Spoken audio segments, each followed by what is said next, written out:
blood-hungry Janissaries marched to the beat of their war drum.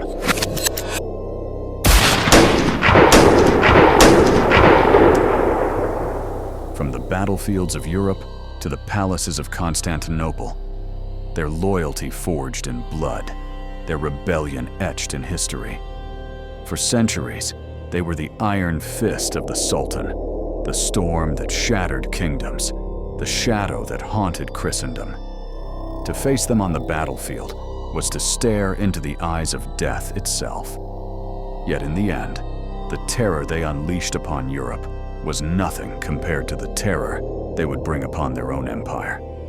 This is not just the rise of the world's most feared warriors. This is the story of how the sword that built an empire turned inward to destroy it.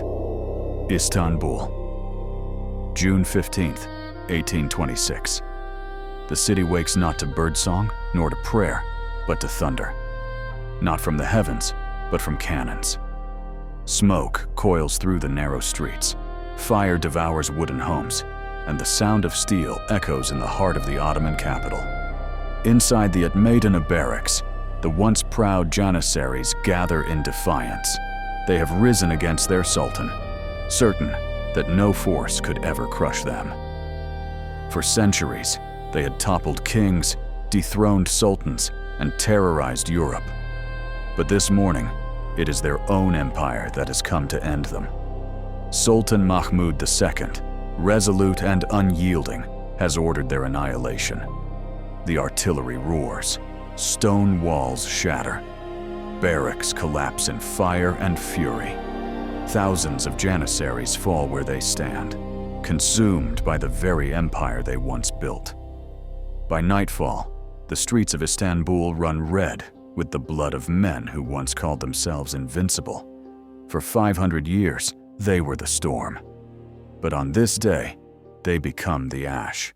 After the smoke of 1826 clears and the echoes of cannon fade, the story must return to where the fire was first lit, when an empire still wore youth like armor, when its rulers dared to engineer loyalty itself. The year is the late 14th century. The Ottomans are a hungry frontier power pushing through the Balkans, testing the seams of Christendom. Sultans before him had relied on tribal cavalry and feudal levies, brave, yes, but fickle, bound to land and lineage, eager to vanish when harvest came due. Sultan Murad I conceived something colder, harder, more modern. Not an army borrowed from magnates, but an army owned by the state, men with no past to claim them and no future but the sultans. The raw material would be children. Across the valleys of Macedonia, the stone villages of Epirus, the wooded hills of Bosnia and the plains of Thrace, riders arrive with ledgers and measuring cords. The levy is called Divserm, the gathering. It does not fall every year, nor everywhere at once. It descends like weather, unpredictable to villagers, calculated in the palace.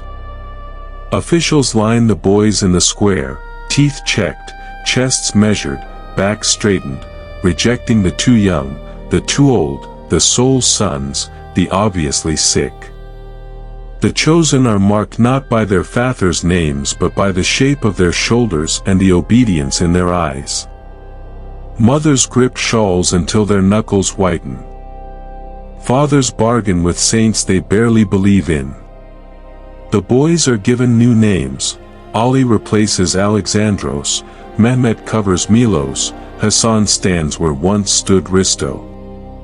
They are placed in chains not of iron but of intention. The column lengthens. A drum thuds. A door closes. From these roads to the capital runs a one-way education. First, the boys are dispersed to farms across Anatolia, to Turkish households that will harden their bodies and soften their tongues. They learn to split wood, to carry water at dawn, to eat last. They learn to pray and to keep silent. They learn that the empire has a rhythm, and that it does not stop for their tears. Months become years. The promising are recalled, drawn now toward Istanbul's core like filings to a lodestone. The brightest, straightest, most quick of mind are diverted into the palace schools, Enderun, where they will be groomed as scribes, governors, architects of policy. The rest march toward a different destiny, into the barracks of the Janissary, the new troops, the Janissary hearth. A cauldron smokes at the center of every Janissary company. It is no mere pot. Around it, a world is organized. The company commander is the Korbasai, soup maker, because the first duty of command is to feed and be fed with his men. The cauldron becomes the banner of brotherhood, to overturn it is mutiny itself. The language of the core is domestic and fierce, hearth, okak, ladle, spoon, because war, to be survivable, must be made a kind of home. They sleep on hard boards. They rise before the sun. They are forbidden wives, forbidden trade, forbidden property. They own what the Sultan grants, wages in silver aki, a felt coat, a pair of shoes, a musket when the time comes. Their pay arrives at fixed intervals, counted aloud, their names are entered in a book. Each man is a line in a ledger as carefully kept as a prayer list. They are no lord's retainers, no knight's afterthought. They belong to the center, to the person of the Sultan, to the budget of the treasury, to the cold arithmetic of state. Discipline is not written, it is lived. The novice boys, Asami o Glamler, drill until muscle and command speak the same language. They master the composite bow whose sinew hums like a held breath. They learn the weight and powder of the matchlock, the recoil of a weapon that spits fire and thunder. They practice in files, then in ranks, until the straightness of a line feels like virtue and the breaking of it like sin. Their priests are dervishes, their chapel a lodge. Over their training hovers the blessing of a mystic inheritance. The Bektashi order lays a hand on young shoulders and whispers the Gulbank, the Janissary prayer, discipline rising not only from fear but from belonging. They are taught to value the unit over the self. The Mater band sets their pace, kettledrums pound, zurna reeds wail, cymbals crash, the world's oldest military music corralling flesh into formation. To that music, boys learn the geometry of battle and the humility of obedience. A Janissary does not fling his courage like a torch, he sets it behind his teeth and waits to be told when to bite. What begins in the Balkans as a confiscation becomes, in the barracks, a purification. The empire's experiment is harsh but rational, break the ties that divide loyalty, tribe, tongue, father's house, and replace them with a single, brighter bond to the palace. The Ottoman word for such men is kapikulu, slaves of the port. Slaves only in law, privileged in fact, because to be the Sultan's slave is to be among the freest in his realm. No Timar estate tethers them. No rural lord summons them away.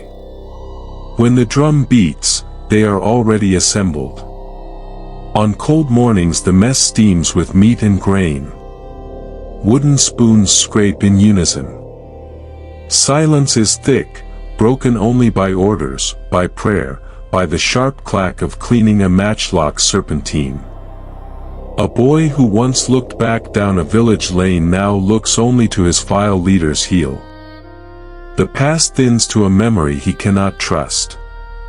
The future narrows to the line of march, the gate of the city he will take, the wall he will climb, the emperor he will see kneel. Word filters through the barracks from men who carry scars like signatures. Kosovo, where a sultan died but an empire did not, the Danube crossings, where river light flashed on helmets and then on water filled with them, Edirne's market where captured banners once hung and made a forest of silk. Stories move faster than pay and cut deeper than bread. They are fed not only on soup but on legend, and legend plants roots where hunger already loosened the soil. Yet this forging is not only for battle. It is also for bureaucracy, for the slow, deliberate conquest that holds what the quick one won. The Janissary officer learns a second language, of lists and stamps, of the Ulyuf pay and the Assam certificate that proves it, of transfers among ordas, companies, that divide the core with the logic of a ledger. This is an army taught to live by numbers, and numbers make marriages with power easily. In foreign courts, men take notes.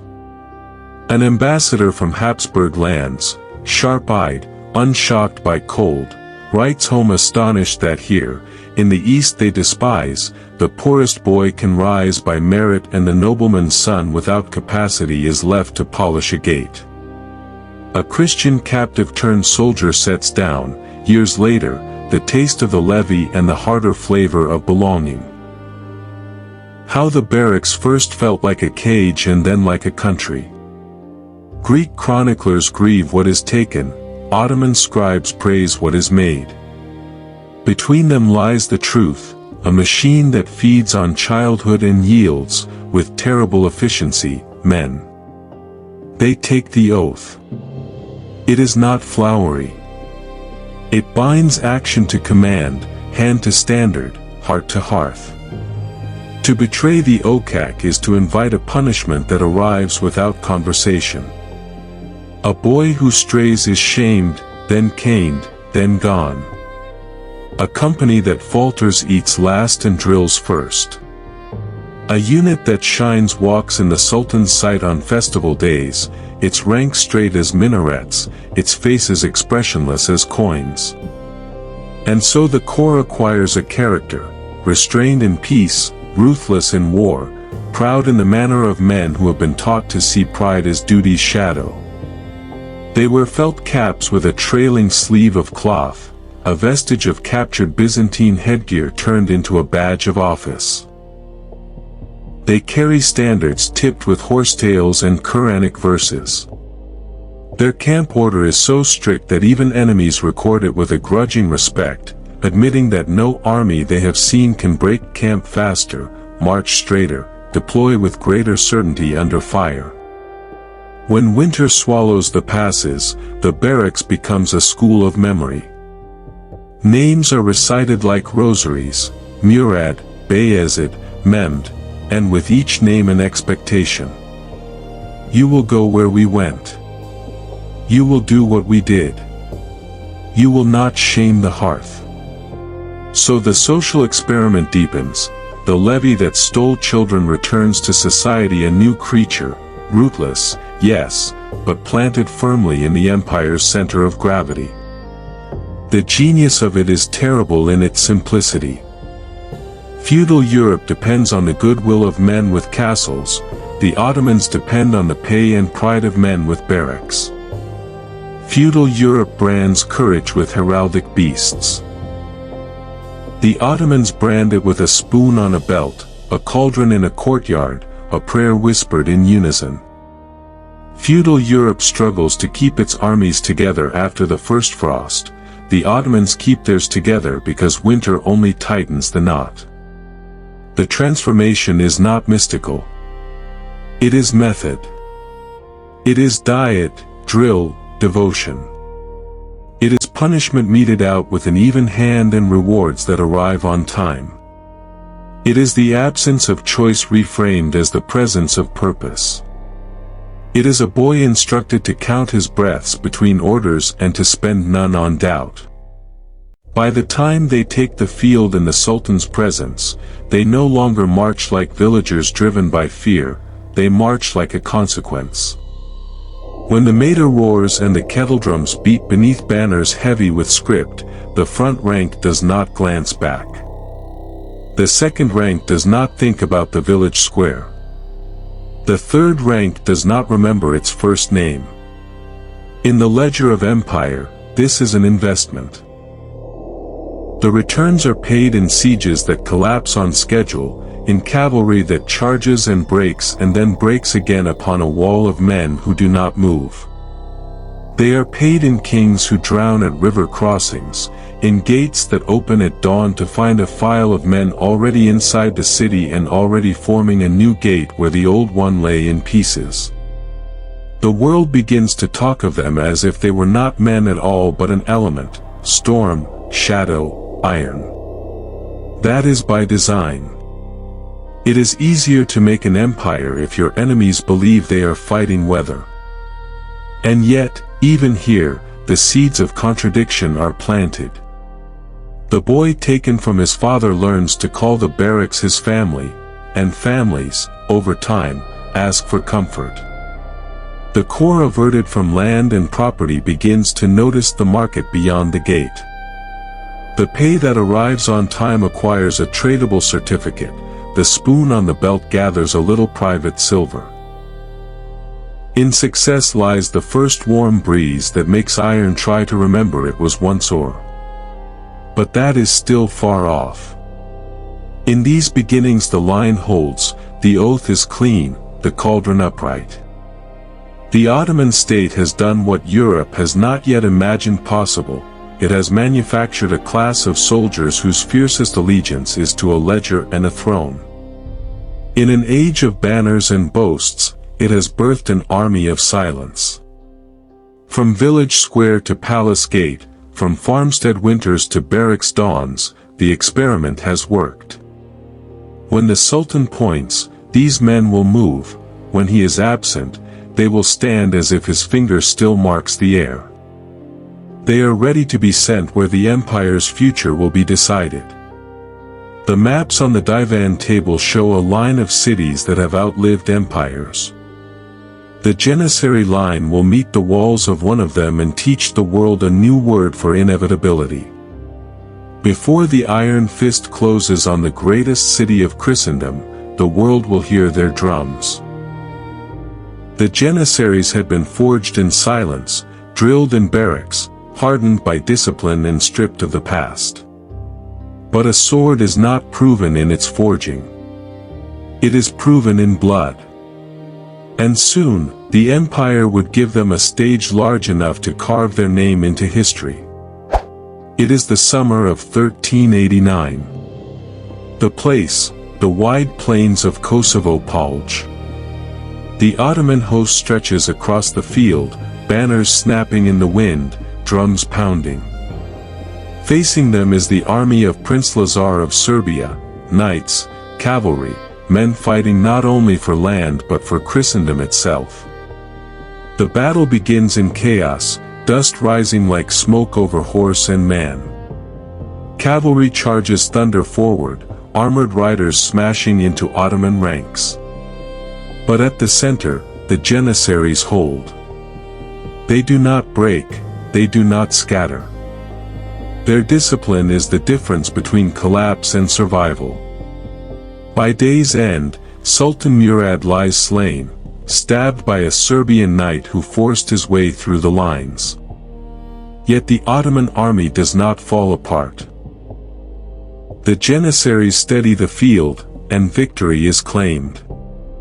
The cost is heavy, the grief profound, but the message is clear: the new core has earned its place in the empire's heart. From Kosovo, the legend spreads. 7 years later, in 1396, the Janissaries faced their true trial, the crusading host of Nicopolis. Europe has gathered its champions.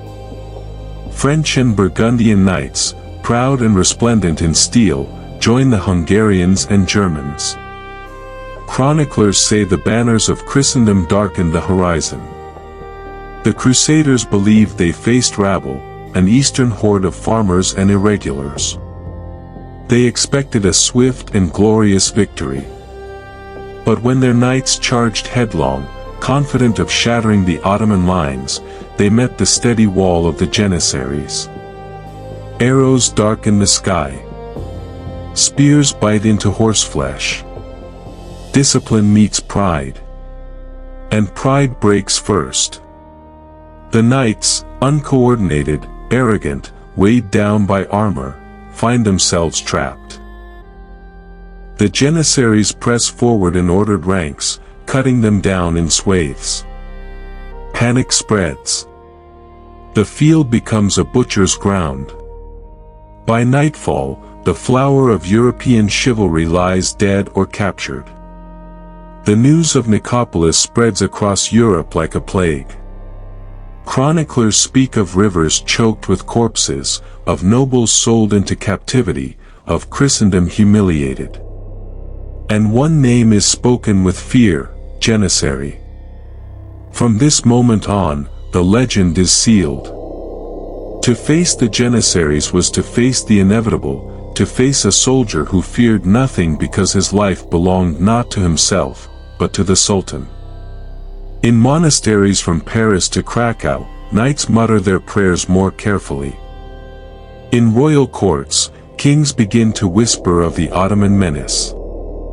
And in the barracks of Istanbul, the cauldrons boil, the drums pound, and the corps waits for its next summons. Kosovo proved their loyalty. Nicopolis announced their terror. The world had seen them. And the world would not forget. By the mid-15th century, the Janissaries had become more than an army. They were the Sultan's hammer, the living embodiment of Ottoman ambition. And nowhere would their strength, discipline, and terror be more fully displayed than before the greatest city of the medieval world, Constantinople. For over 1,000 years, the Theodosian walls had stood unbroken. They had turned back Persians, Arabs, Bulgars, and Crusaders. 3 layers of stone and earth, studded with towers, rising over the Golden Horn. A fortress so legendary that Europeans believed it could never fall. But in 1453, a 21-year-old sultan named Mehmed II set out to prove them wrong. At his back, nearly 80,000 troops, and at their heart, the Janissaries. For weeks, the city endured the thunder of Ottoman cannon. Great bronze bombards hurled stones heavier than oxen against the walls, shaking the earth with every strike. Yet still, the defenders held. Priests carried icons along the battlements. Citizens prayed beneath the dome of the Hagia Sophia, believing divine protection would shield them as it always had. But Mehmed had patience. And the Janissaries had discipline. Day after day, they drilled outside the walls, their ranks steady under the roar of cannon fire. The defenders could see them waiting, silent, relentless, like a shadow on the horizon. For the soldiers of Byzantium, it was not only the bombardment that broke their spirit, it was the knowledge that when the final assault came, it would be these men leading it. On the night of May 28th, Constantinople prayed as it never had before. Torches burned along the walls. Bells tolled through the night. In the Hagia Sophia, men, women, and children gathered for what they sensed would be their last liturgy. Then, before dawn on May 29th, Mehmed gave the signal. The final assault began. First came the irregulars, waves of conscripts hurling themselves against the walls, breaking ladders, exhausting the defenders. Then came the Anatolian troops, better armed, better drilled, but still repelled. And then, at last, Mehmed unleashed his elite. The Janissaries advanced. Their drums pounded like thunder. Their war cries rose into the smoke. Step by step, they closed on the breaches torn open by weeks of cannon fire. Scaling ladders, smashing through rubble, pressing shoulder to shoulder, they surged forward with an order and fury the defenders could not match. At the Kirkaporta gate, a small breach left unguarded became the turning point. Janissaries poured through, their standards rising above the walls of a city thought unbreachable. Within hours, the Roman Empire, descendant of Augustus and Constantine, survivor of 1,000 storms, was gone. The Hagia Sophia fell silent, then echoed with new prayers in Arabic. The shock reverberated across the world. Europe woke to the unthinkable. The eternal city of Christendom had fallen. The gateway between East and West now belonged to the Ottomans. And at the heart of this world-changing victory stood the Janissaries, the storm-made flesh, the iron fist that had shattered an empire 1,000 years old. From that day on, their legend was no longer whispered, it was shouted from cathedral pulpits and royal courts. To face the Janissaries was not to fight an army. It was to fight inevitability itself. After Constantinople fell, the world understood one truth: the Ottomans had not simply captured a city, they had announced a new age. And at the heart of that age marched the Janissaries. From the Danube to the deserts of Arabia, from the gates of Vienna to the walls of Baghdad, their shadow lengthened. Wherever the sultans will pointed, the Janissaries became the storm that delivered it. In Europe, kings trembled. The crown jewel of Janissary dominance came in 1526, at the Battle of Mohacs. On a hot August afternoon, the armies of the Kingdom of Hungary met the Ottomans in open field. The Hungarians were no rabble. They brought cavalry, artillery, and a young king, Louis II, determined to defend Christendom. But the Janissaries were ready. Their files locked together like teeth in a steel jaw. Their matchlocks fired in devastating volleys, timed to the rhythm of the Mater band's drums and cymbals. The Hungarian cavalry charged, armored riders galloping with thunder. But when they met the disciplined ranks of the Janissaries, the charge broke like water against stone. Muskets cracked. Horses screamed. Men fell in heaps. In less than 2 hours, the Hungarian kingdom was destroyed. King Louis himself drowned in retreat, his armor dragging him beneath the waters of the Seal Creek. Europe gasped. A Christian kingdom had been erased not by years of siege or months of famine, but in a single afternoon. Chroniclers called it a massacre. For the Ottomans, it was destiny fulfilled. What made the Janissaries different was not just their courage. It was their design. Europe still relied on feudal levies, knights who owed service only for a season, mercenaries who sold loyalty to the highest bidder. But the Janissaries were permanent, salaried, professional. Paid directly from the Sultan's treasury, drilled daily, bound not to noble houses but to the throne itself. They were, in essence, the world's first standing professional infantry. Their discipline was unmatched. While European armies fractured into rival banners, the Janissaries fought as one. While knights prized individual glory, Janissaries prized cohesion.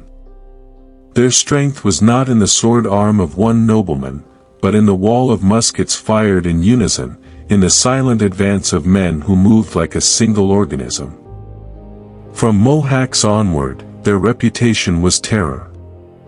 When Ottoman banners appeared on the horizon, rumors of Janissary presence spread like wildfire.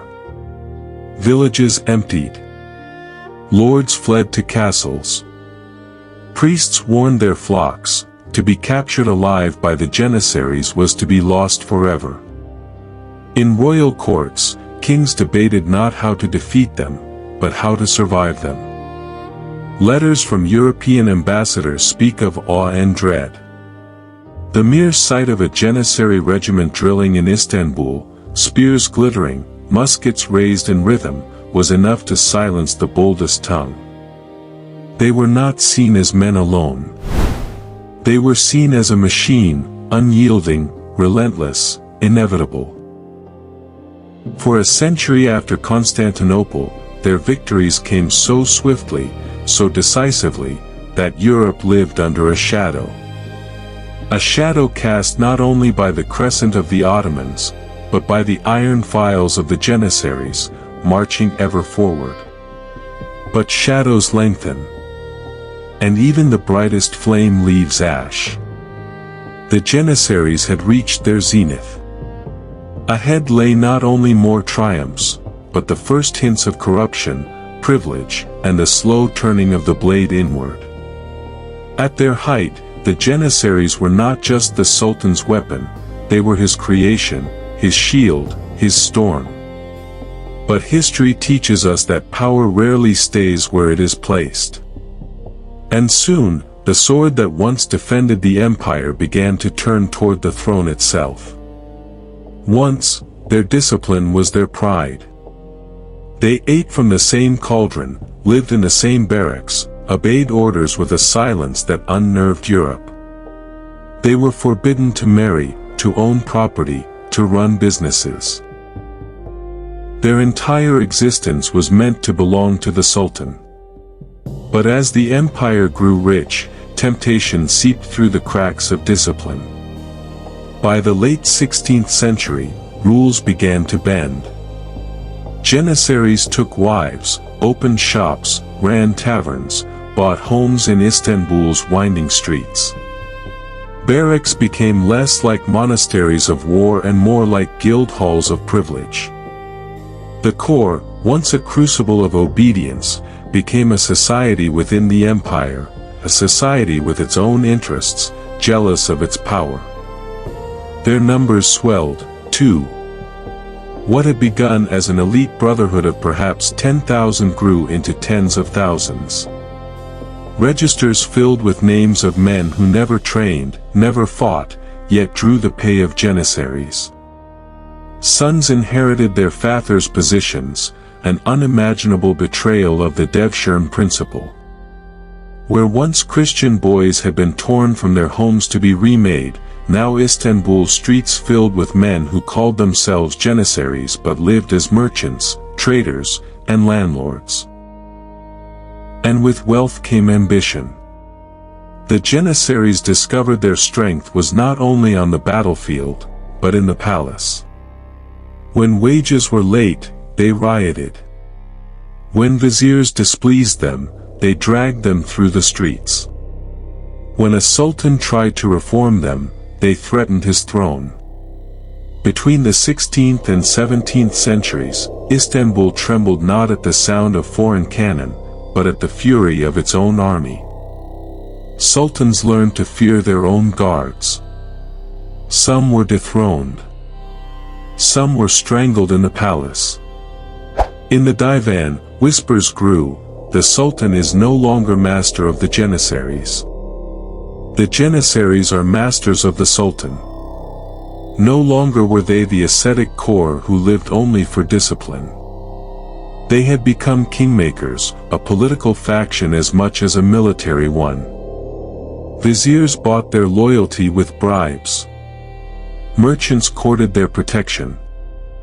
In Istanbul's markets, Janissaries strutted not as soldiers but as enforcers, their swords as much symbols of intimidation as of defense. The empire's chroniclers wrote in tones of despair.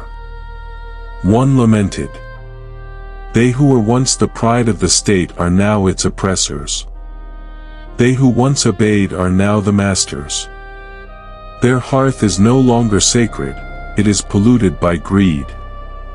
It was the paradox of empire, the very core that had given the Ottomans victory after victory now threatened to paralyze the empire from within. For generations, the Janissaries had been the terror of Europe. But now, in the streets of Istanbul, they became a terror to their own people. The Sultan's sharpest blade was beginning to turn inward. For centuries, the Janissaries were Europe's nightmare, a storm no army could withstand, a machine of discipline that turned kingdoms to dust. But by the late 16th century, the iron began to rust. The once invincible core that had shattered Hungary, toppled Constantinople, and marched to Vienna began to stumble. And the battlefield, merciless as always, would expose what corruption at home had already begun.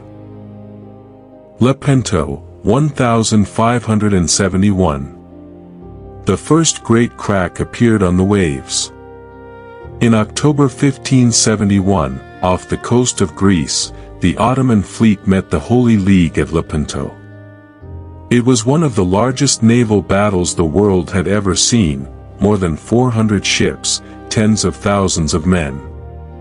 The Ottomans, confident in their strength, carried Janissary contingents aboard their galleys. They expected yet another victory. But the Christians had adapted. Spanish, Venetian, and Papal ships fought in tight formation. Cannons roared from the decks. And when the lines collided, the Janissaries found themselves locked in brutal combat. They fought with courage. But courage was not enough. The Holy League's firepower tore through the Ottoman line. The sea ran red. By nightfall, more than 200 Ottoman ships were destroyed or captured. For the first time in living memory, the myth of Ottoman invincibility had been shattered. The Janissaries had bled before, but not like this. Not in a defeat so public, so humiliating, that Europe dared to believe the tide could turn. Vienna, 1683. A century later, that belief would harden into certainty. In 1683, the Ottoman army once again stood at the gates of Vienna. It was not the first time. But this siege was meant to be the final blow, the conquest of a city that had long been the prize of Ottoman ambition. The Janissaries dug trenches, erected earthworks, fired their cannon at the Habsburg walls. For 2 long months, the city held on by a thread. Inside Vienna, food dwindled. Disease spread. Priests urged their flock to hold fast against what they called the armies of the Antichrist. Outside the walls, the Janissaries waited, confident that victory would come as it always had. But Europe had changed. The Habsburgs were no longer isolated. An allied relief army gathered, Germans, Austrians, and at its head, the Polish King Jan Sobieski. On September 12, Sobieski unleashed the largest cavalry charge in history, more than 20,000 riders thundering down the Kahlenberg hills. The Ottoman lines buckled. The Janissaries, once immovable, broke under the weight of modern, coordinated European firepower. The siege collapsed in a single day. It was more than a defeat. It was a turning point in world history. The Ottoman tide would never again threaten the heart of Europe. Why did the Janissaries fail? Not for lack of bravery, but for lack of change. While European armies embraced new tactics, new artillery, new drills born from the military revolution, the Janissaries resisted. They clung to tradition. They rejected reform. When sultans attempted to introduce modern weapons, the Janissaries rioted. When new drills were proposed, they jeered them as insults to their ancestors. Their arrogance became the empire's weakness. Their refusal to adapt left the Ottomans fighting the wars of the past against enemies who had already moved into the future. By the end of the 17th century, what had once been the empire's most terrifying weapon had become its greatest liability. The shadow that once fell over Europe now darkened only Istanbul. And soon, the Janissaries would turn that shadow against their own masters. The battlefield had shown the cracks. But in Istanbul, the fractures split wide open. For centuries, the Janissaries had been the empire's shield, its sword of conquest. But by the 17th and 18th centuries, they had become something darker. No longer guardians of the throne, they were predators circling it. The barracks that once forged discipline now bred corruption. The hearth, the sacred cauldron of brotherhood, had become a marketplace of bribes. And when the Sultan displeased them, the Janissaries did not hesitate to remind him that the empire's throne was no longer bolted to the ground. In 1622, the young Sultan Osman II sought to reform the core. He had seen their failings at the Battle of Khotan the year before, when the Janissaries faltered against the Polish-Lithuanian Commonwealth. Osman dreamed of replacing them with a new, modern army, loyal, disciplined, and free of corruption. But the Janissaries heard of his plans. And they struck first. One night, the barracks erupted in revolt. Janissaries stormed the palace. Osman, barely 18 years old, was dragged from his chambers, beaten, and strangled with a bowstring. The Sultan of the empire, shadow of God on earth, was murdered by the very men sworn to protect him. The message was clear: reform would be answered with blood. It did not end there. Again and again, the Janissaries turned their fury inward. They poured into the streets of Istanbul, overturning cauldrons to signal rebellion.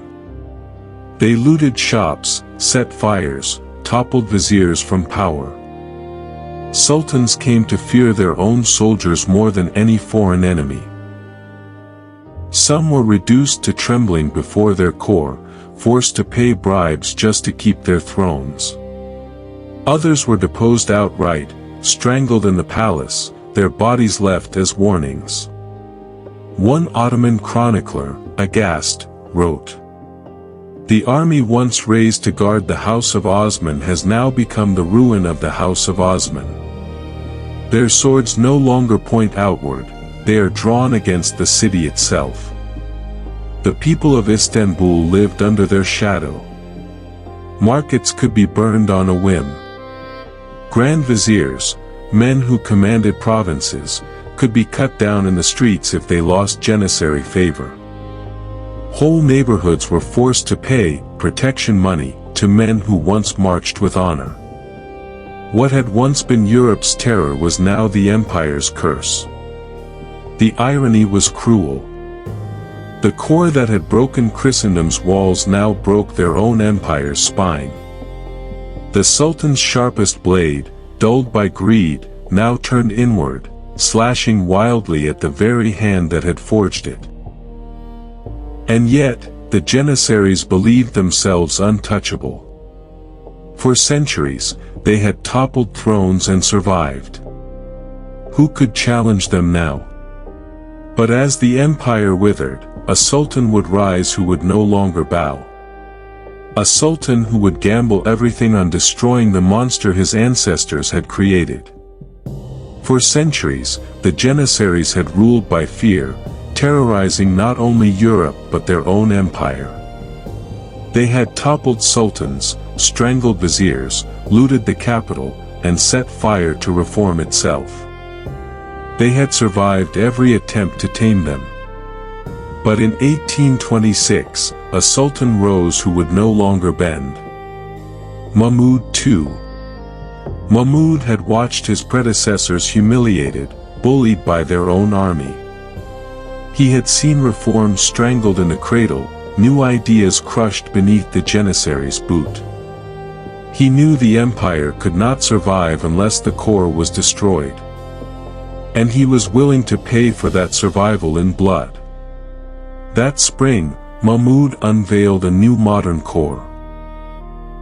The Asakiri-Manchuri Mohammadi, the victorious soldiers of Muhammad. Trained in European style, armed with modern weapons, they were meant to replace the Janissaries. The reaction was predictable. Outraged, the Janissaries overturned their cauldrons, their ancient symbol of rebellion. Once again, they marched into the streets of Istanbul, certain they could intimidate the throne as they always had. But this time, the Sultan was ready.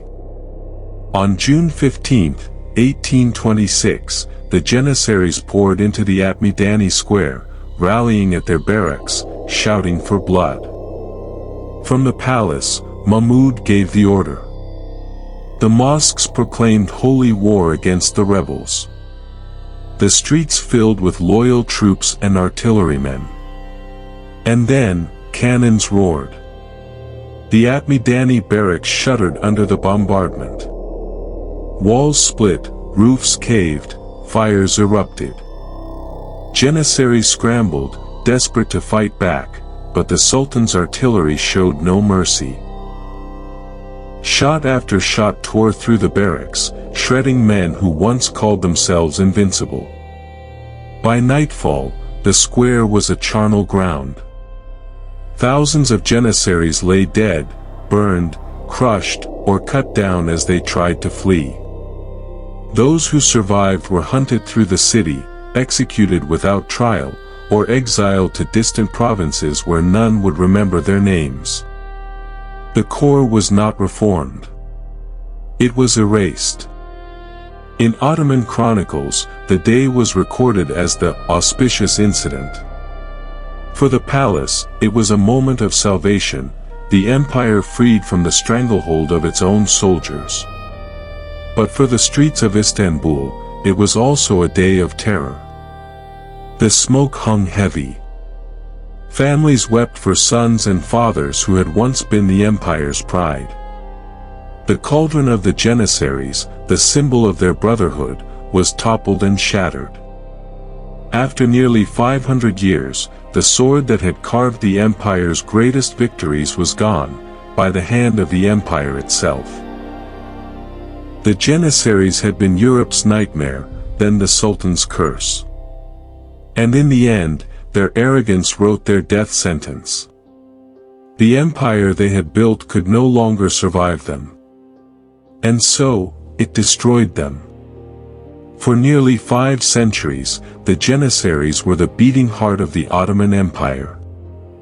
They began as children torn from their homes, strangers to their past, molded into the Sultan's sword. They rose as Europe's most feared warriors, toppling thrones, conquering kingdoms, and bringing even Constantinople to its knees. They were the storm that bent history itself. But as power grew, so did corruption. The soldiers who once ate from the same cauldron began to hunger for privilege. They who had been forbidden wives and wealth became landlords, traders, and kingmakers. They who had once lived only for discipline came to live for bribes, riots, and rebellion. Their triumphs wrote the Ottoman Golden Age. Their betrayals carved the empire's decline. When their muskets fired in unison, they made kings tremble. When their cauldrons overturned, they made sultans beg. And when their arrogance blinded them, they brought the empire itself to the edge of ruin. In 1826, it ended in smoke and cannon fire, the Auspicious Incident, the barracks burned to ash, the brotherhood shattered, the cauldron overturned forever. Yet their legacy endures. They were the first truly professional standing army of the modern world. Their discipline and loyalty reshaped the very idea of military power. They showed Europe what was possible, and Europe, in turn, learned from them, adapted, surpassed them. History remembers them with awe and with warning.